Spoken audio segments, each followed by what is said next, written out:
আজকের রেসিপি নরম তুলতুলে কুলচা। নমস্কার বন্ধুরা, রেসিপি প্যারে সবাইকে স্বাগত। আজকে আমি কুলচা করব আর সেটা আপনাদের সঙ্গে শেয়ার করব। চলুন দেখে নেবেন কুলচা করতে আমাদের কি কি লাগলো। এখানে আমি 2 কাপ ময়দা নিয়েছি, আর এই 2 কাপ ময়দায় প্রমাণ সাইজের 6টা কুলচা হবে। নিয়ে নিলাম 1 টেবিল চামচ চিনি, পরিমাণ মতো নুন, বেকিং পাউডার আর খুব সামান্য বেকিং সোডা।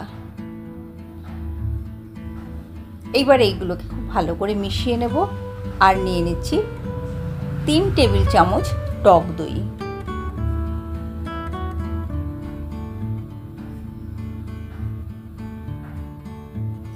সামান্য একটু জল দিয়ে নিলাম।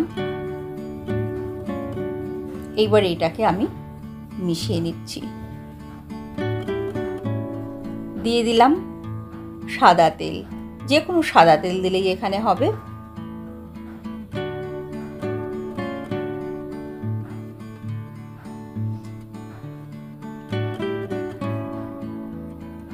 এটা হাত দিয়ে এইভাবে আগে খুব ভালো করে মিশিয়ে নেব, যাতে তেলটা আর দই খুব ভালো করে মিশে যায়।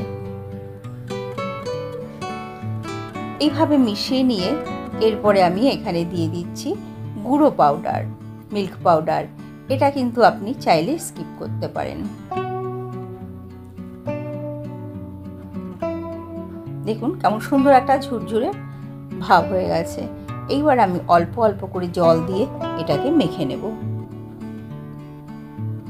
খুব শক্ত হবে না আর ডোটা খুব নরমও হবে না।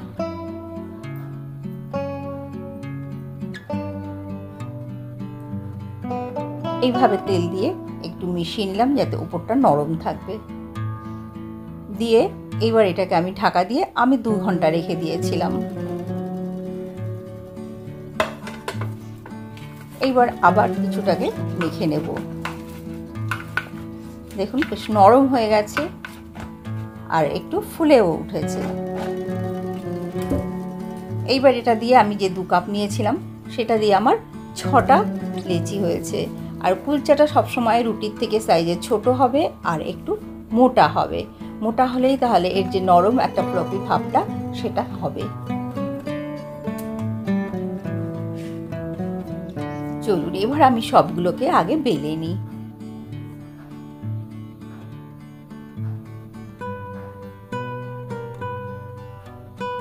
আমি এরকম সাইজটা করলাম।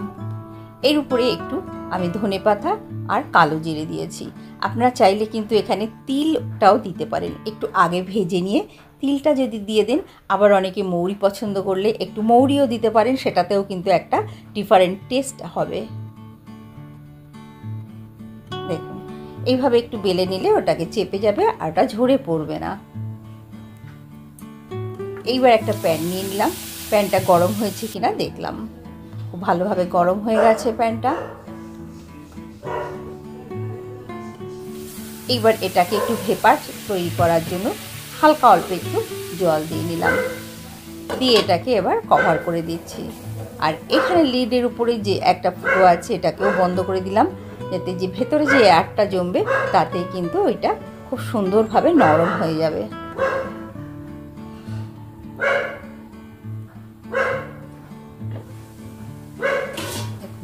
জলটা টেনে নিল মানে ওপাশটা কিন্তু আমার হয়ে গেছে।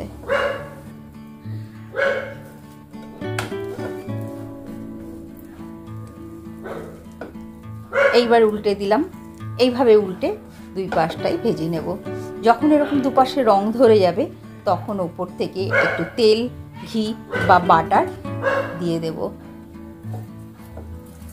আমি তেল আর ঘি দুটো দিয়েই করে দেখাচ্ছি, ডিফারেন্সটা বুঝতে পারবেন দুটোতে কীরকম ডিফারেন্সটা আসে করলে।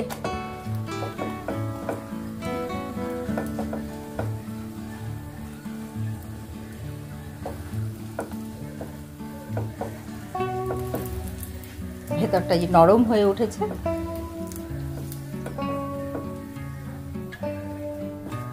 এই সময় কিন্তু গ্যাসের ফ্লেমটা কমিয়ে দিতে হবে।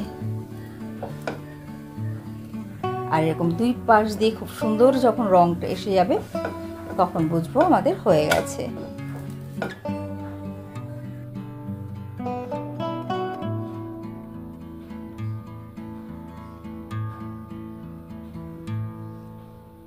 আর আপনাদের দেখানোর জন্য আমি এখানে আরেকটা তেল দিয়ে করছি। দেখুন তেলে কি হয়, জিনিসটা কিন্তু অনেক বেশি ফোলে। বাটার বা ঘিতে যেটা না হবে, তেল দিলে খুব সুন্দর ফুলে উঠবে। দেখুন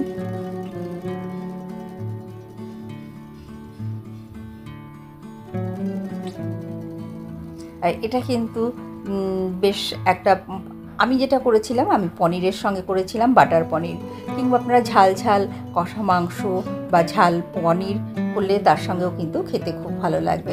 দেখুন তেল দিয়ে করার জন্য কেমন ফুলে উঠেছে। বুঝতে পারলেন নিশ্চয়ই ঘি আর তেল দিয়ে করার ডিফারেন্সটা। আমার কাছে তেল দিয়ে করাটা অনেক বেশি টেস্ট হয়। তাহলে বন্ধুরা দেখুন আমাদের কুলচাগুলো কতটা সুন্দর নরম আর সফট হয়েছে, আর ভেতরটা একদম ফ্লপি হয়েছে। তাহলে বন্ধুরা দেখা হবে পরের ভিডিওতে, ততক্ষণ ভালো থাকবেন আর সঙ্গে থাকবেন। নমস্কার, টাটা।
আমার সব কুলচাগুলো করা হয়ে গেল বন্ধুরা।